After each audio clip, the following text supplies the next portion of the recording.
Well, hello. What a unique experience this is for me. I'm actually talking to an audience and I can see your faces. When you're talking and lecturing at universities, all you see is tops of heads.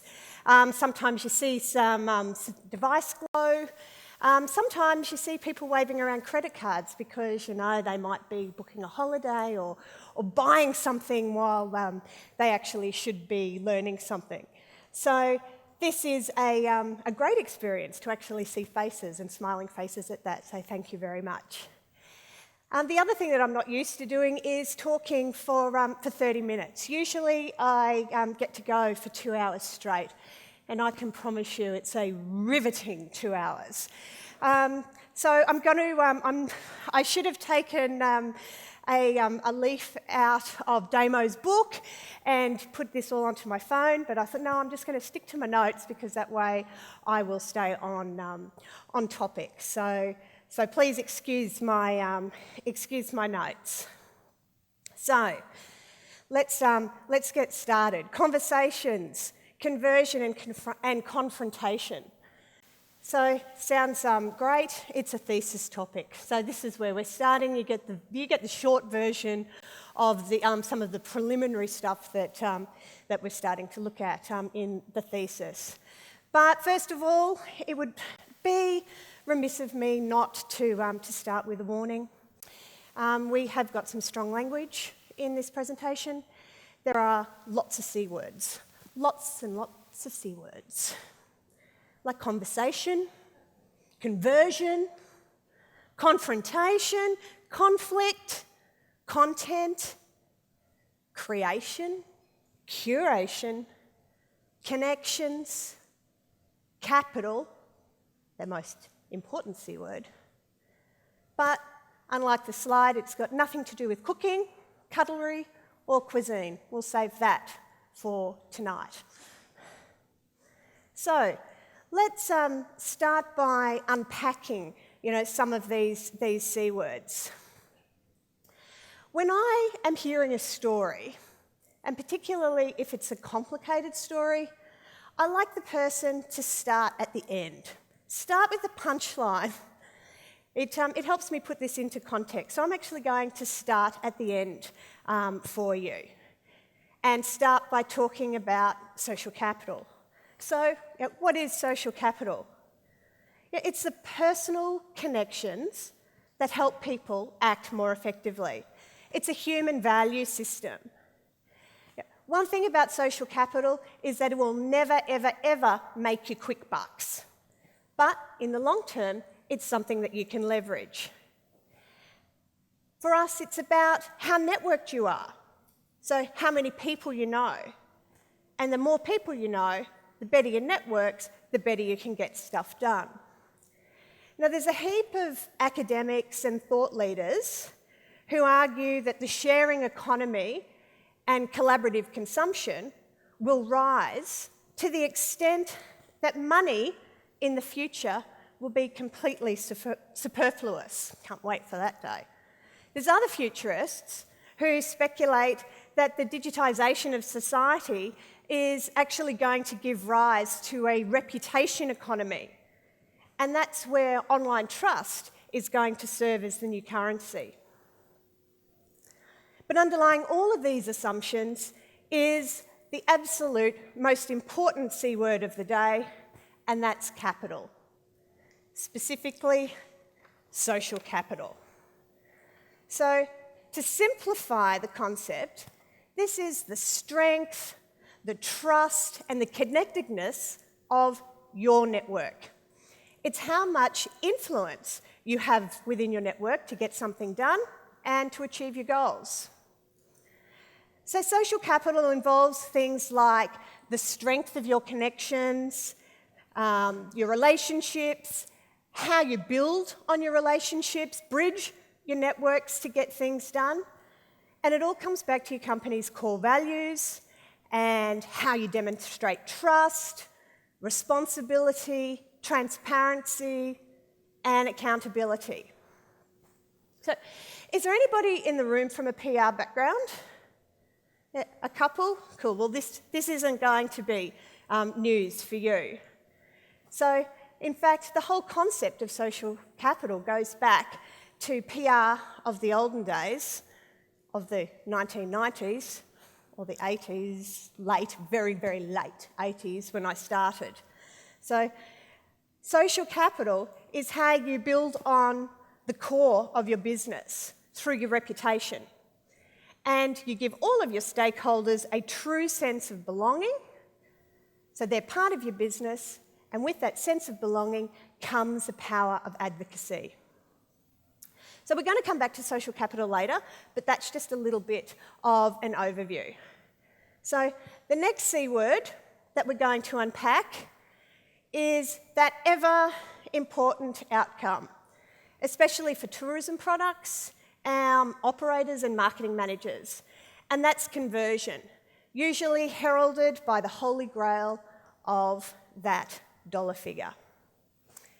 And usually in social media, this is where the wheels start to fall off the cart, particularly those that are perhaps tourism products or people that you know, not so much people in this room, but people that you know. You know, they say things like, yeah, I was an early adopter, I was on Facebook, I set up a Facebook page. It was going great, didn't have to pay for a thing. Then bloody Facebook, they went and changed the goddamn algorithm. So now I've got no reach, I'm not even talking to anybody. If I want to talk to people now, I have to pay for it. Yeah, it's hard enough, you know, to make money out there now. Now I've got to pay for my social media. So this is sort of the confusion of where, you know, conversion, you know, what are we actually trying to convert? Yeah, last night at the networking function, I was talking to somebody from a regional tourism authority, and they were saying that in their experience of hearing very, very similar stories, it then came with the absolute kicker of, you know, well, I am putting all of this effort into Facebook, I don't even need a website, so why do I need a website to update? So these are, you know, I appreciate some of the ongoing frustrations for DMOs. So businesses everywhere have got the same complaints. They've tried this, they've done that, but hey, business is tough, times are tough, I've got staff to feed, family to feed, I need faster sales. So I've been telling my story. Geez, I've paid bloggers to tell my story. I have had Insta-meets. I get everybody I know, from my guests to my friends to Art Mabel, to fill out TripAdvisor reviews about how great we are. It takes so much time and effort, and I really need to get some return on this investment. And I need to get this ROI now. So I'm going to pull out the big guns.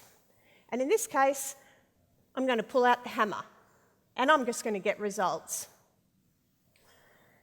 In social media, and in every social media toolbox, there is no room for a hammer. The key to everything is patience. You get the chicken by hatching the egg, not smashing it. Because that's where things start to go pear-shaped.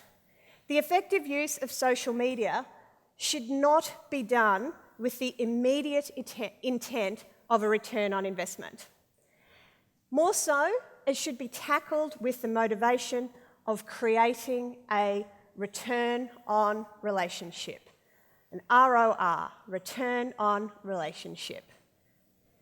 It's taken us a while to work out what to measure. So using our Facebook example, in the beginning it was likes. We counted them, we bragged about them. Hey, heck, there are some organisations that even started buying them, and that caused the algorithm to change. Then we started using the platform metrics and tying them back to our business goals. Great for your sponsored and your paid social media activity, but not so great for that organic stuff. It just confused things even more. You know, it's like asking a PR person to report on their public relations activity by applying an equivalent advertising value. Doesn't talk about their audience, doesn't talk about target publications, doesn't talk about target messages. It's something that is very, very hard to quantify. So what we need to do is go down a road where we focus on return on relationship instead of return on investment. Now, there's a great book by Ken Rubin and Catherine Rose called Return on Relationship. And they say the return on relationship is the value, be that perceived or real, that will accrue over time through loyalty, recommendations, and sharing. And this is building the foundations of social capital. Relationships are like muscle tissue. So the more they're engaged, the stronger and more valuable they become. And it's these relationships that should be measured because they're the major contributor to your social capital.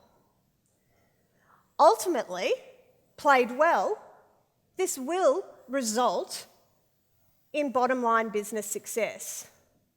But while it's building up, it's playing another very important role because it's giving you the strength and the positivity to deal with two more C words, and that's conflict and confrontation.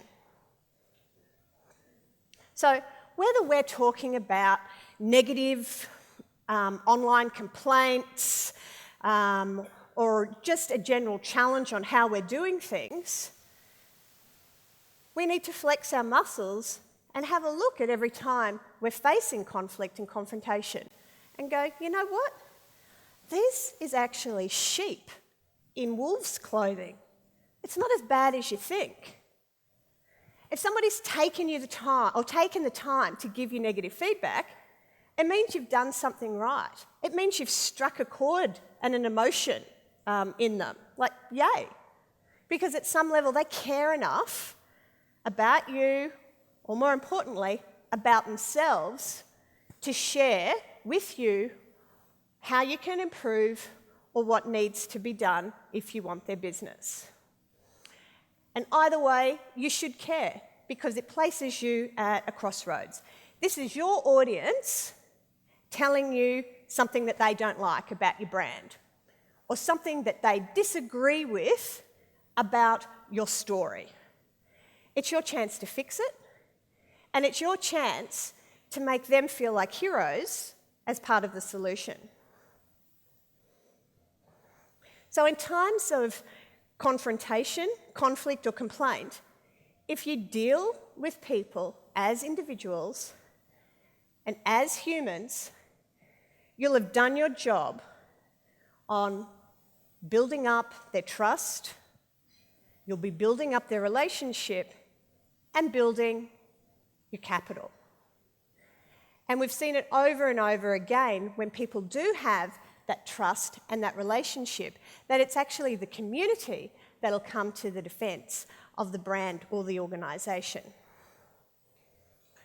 Because it's this relationship, one that's built on trust and mutual understanding, that'll help you out when the proverbial is about to hit the fan.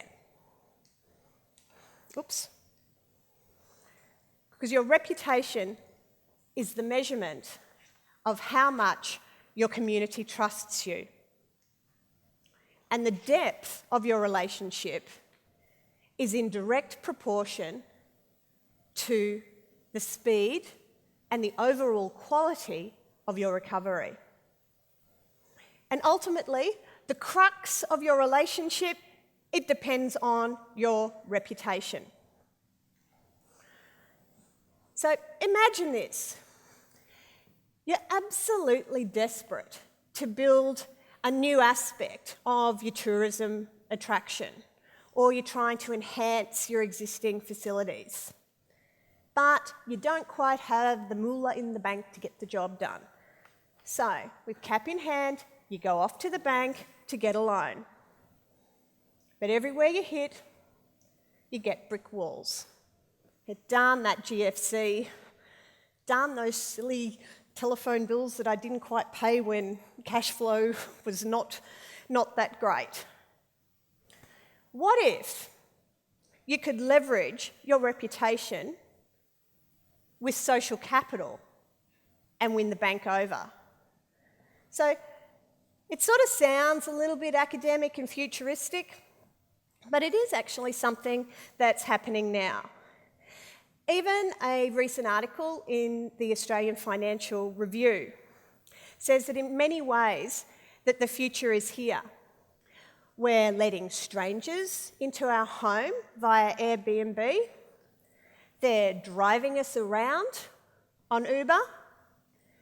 And we're making loans using peer-to-peer finance platforms. And they're just a couple of examples. So in a social media context, your reputation on TripAdvisor, LinkedIn, Airbnb, and any other sharing economy websites is now a negotiating tool. So it's collaborative consumption in practice. And it's a way of building your reputation or personal brand in the real world. And quite frankly, it's probably a better indication of your trustworthiness and, I guess, your overall niceness than your actual credit rating or your credit history is. So, since the dawn of time, and I'll talk about the dawn of my time, when Darren Stevens and Larry Tate were flogging their advertising campaigns on beautiful flip charts on Bewitched, and you all know that every single person in this room knows what I'm talking about. The basis of building trust, traditionally on those days, equated to investing lots of money, primarily in TV and advertising campaigns, to effectively buy trust. Now, the share economy, two more words, collaborative consumption, has now disrupted this model. Now, it's the individual or the brand with the most reviews, the most shares, and the most positive word of mouth, not the biggest budget, that wins. So, how do we build this word of mouth? Quite simply, it's by creating a conversation. And one of the most popular ways of doing this is by content creation and curation as part of that ever-important buzzword of social marketing that or social media that we're going to hear a lot of over the next 2 days, and that's storytelling. So, as a storyteller from way back, I've learnt the art of storytelling the hard way. And I hate to say it, but the majority of businesses are using storytelling as a foundation of their social media strategy, and many of them have got it wrong. Now, I realise that I am the token academic in a room full of social media experts, and this is going to be a very, very brave statement to make. But the problem with storytelling lies with the storyteller. And by the storyteller, I mean the organisation or the business, not the messenger. So nobody in the room needs to take this personally. The problem with storytelling is that it's usually one-way communication. It doesn't matter whether that communication's coming directly from the brand or through a third party like a blogger. It's still a one-way street. And actually all you're doing is telling the story that you want to tell. Is it really the story that your audience wants to hear? So you can take the example of some small tourism businesses in Queensland. Like it's whale watching time, and it's the humpback highway out there in the Pacific Ocean. So there's some tourism products out there that are under pressure from their boards or executive management to have every second social media piece of communication talking about the whales. But when the reality may be that the majority of that particular audience may not have the whales as their emotional trigger point of the information that they want to hear in the stories. They might be more interested in four-wheel driving, in fishing, in how they can take their dogs on holidays with them. It's about telling the story for the audience. There's just too much talking on social media, not enough listening, and not enough learning. But don't you mean that it's my social media account? I'm sure you've heard this all before from the people that you're trying to help do business. It's my social media account, and isn't it about me and about my brands? I'm telling the story here and you ought to listen. Yeah, it's kind of like reading a Stephen King novel as a bedtime story to a 2-year-old. It's misdirected and it's a complete waste of time. Yeah, and time is valuable. Much like the effort that is put into content curation and creation. It takes a lot of time, but what are you doing to turn it into a conversation? How do I get them to go from liking something on Instagram or Facebook to actually booking a holiday to a particular destination?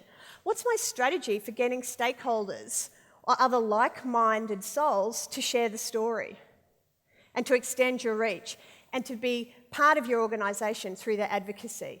And I'm very mindful that this is a challenge faced by DMOs every day. Because here's the harsh reality check, is just because somebody likes your page or one of your posts, it doesn't actually mean that they've opted in to your messaging or your story, because it's up to you to build the conversation human from human. And that conversation shouldn't be one way. Yeah, it should be two ways. Yeah, two-way conversation is a good way for it to go. But ultimately, in the future, it should be going in lots of different directions. So this is why it's vital to get your stakeholders and advocates on board to help you generate multiple conversations and multifaceted conversations. And yep, this takes work and it takes time. Because the idea that a presence on a social media network will make your organisation more human, just simply by being there, is equivalent to a politician turning up to an election on election day and just expecting to win. But don't get me wrong, because I'm a strong advocate of storytelling, and storytelling is vitally important to starting the conversation. And this slide's ridiculously impossible to read, sorry. But too many people tell the organisation from their perspective and not from the perspective of their audiences. The story is not about you, not one little bit about you. It's all about them. If you don't put your audience in their story, real or imagined, they're not going to talk about it, they're not going to share it. You can say whatever you want, but ultimately what you say about your organisation on social media, yep, that contributes to your brand. The ultimate goal should be what they say, because what people say about you on social media, that's your social capital. You want to build your conversation to a level that your brand is built on what people say about you when you're not around. And their shared experiences are going to affect these impressions. So social media, we must always remember, is built on a human network. And it's a human network that's stitched together by emotions and it's activated by empathy. If our storytelling defines meaningful experiences and demonstrates moments of truth, then positive word of mouth, a great reputation and ample social capital will result. So I'm running out of time, but I just want to share with you a very quick example from a publishing industry. And this is something that we stumbled across in class a few weeks ago, and I was absolutely gobsmacked with the results of this organisation that until a few weeks ago I'd never heard of. It's a publishing site and built primarily around Facebook called Starts at 60, and it's an online community for over 60-year-olds. Now, they outrank in terms of engagement news.com.au, Mamma Mia, Kids Spot, blow them all out of the water. In 1 week, these are over 60-year-olds. There's more than 150,000 likes on their Facebook page, more than 35,000 comments, and 50,000 shares. It just blew me out of the water that these figures, for one company that I, as a slightly older than 33-year-old, had never heard of, was achieving these results. And I thought, well, I'm just going to track the woman down that runs it. Anyway, sat down, had a cup of coffee with her, and she is also, she's not in her 60s, she's in her very early 40s, and she said it's all about researching and knowing her customer and only serving up stories and content that had to do with the audience. So she had to put her nana undies on every day to go to work and think like a nana and to serve up the content to her audience. Which brings me on to talking about the next futuristic concept in social media. And yes, it's a generational thing, but it's a generational thing that's got absolutely nothing to do with age. And I'd like to introduce you to Generation C. And in fact, I'm looking at 150 of Generation Cs right now. So Generation C is what social media evangelist Brian Solis calls the connected generation. It's a connected consumer. And it's a generation not based on age, it's based on attitude. This is a generation where social capital is king. It's a generation that judges organisations not on what they say, but rather what they do. These people like you care about content, creation, curation, connection and community. They're not people who are going to go to a company website to find out if they trust you. They're not going to go and read your brochures to see if you're a great organisation.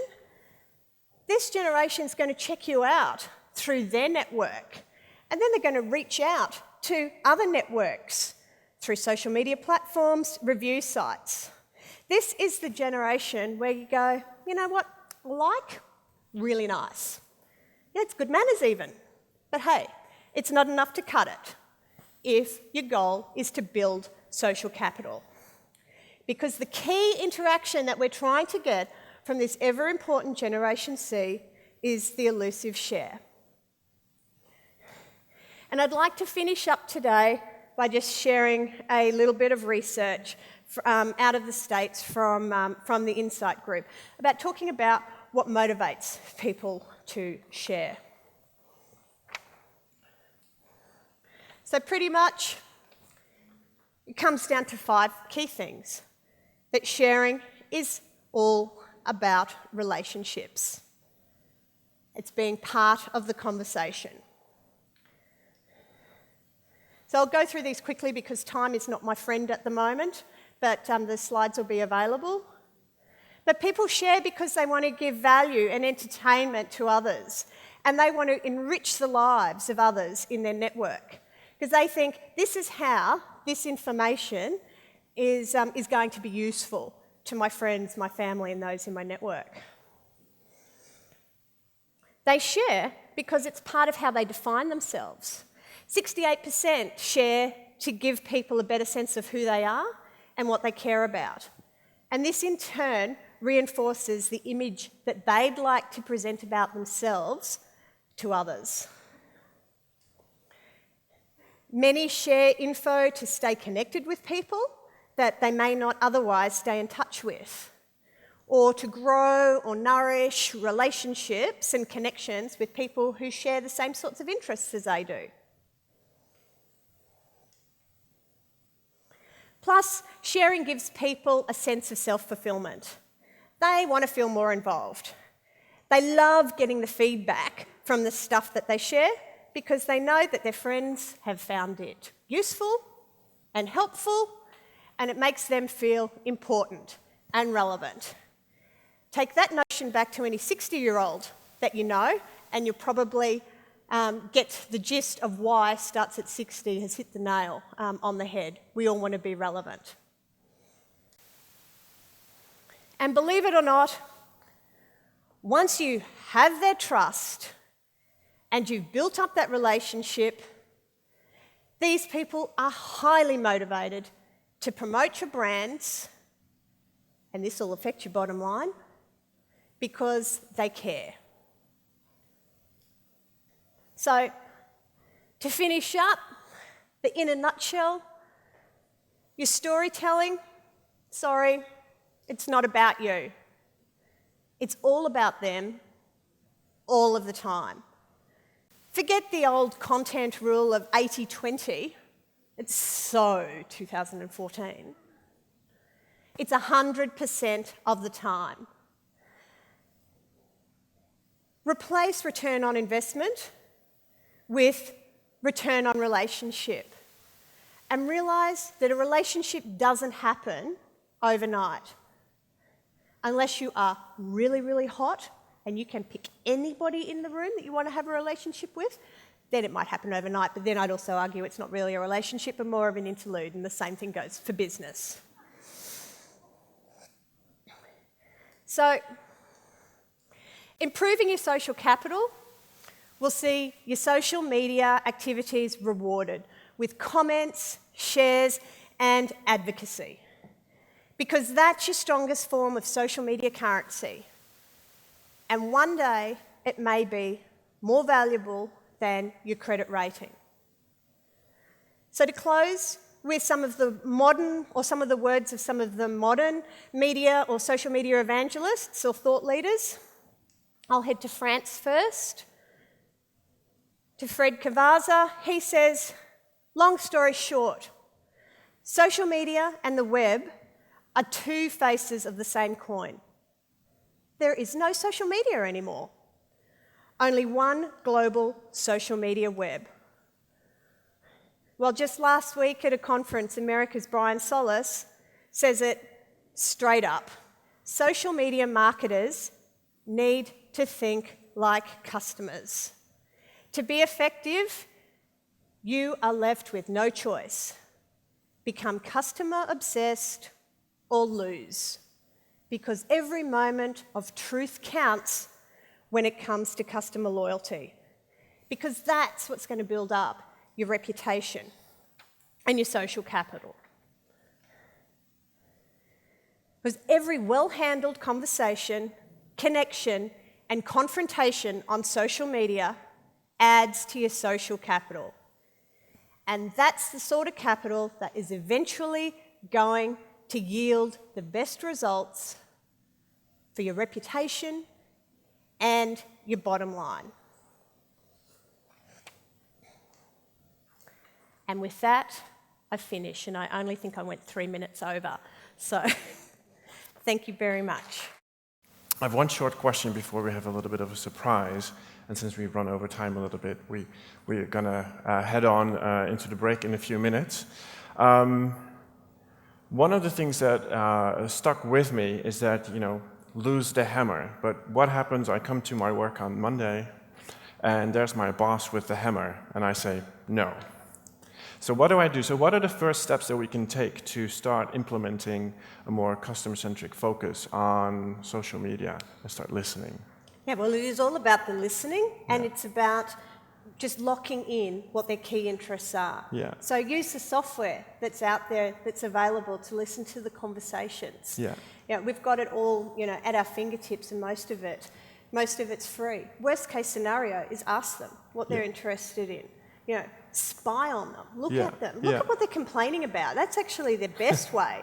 Wherever they're having a whinge about, Yeah. that's the bit of the story that has to change. You can't keep saying, you're the best airline in the world if you Yeah. keep losing luggage. Yeah, no, So that's true. people clip over your slides. I've seen it. I've just seen it happen.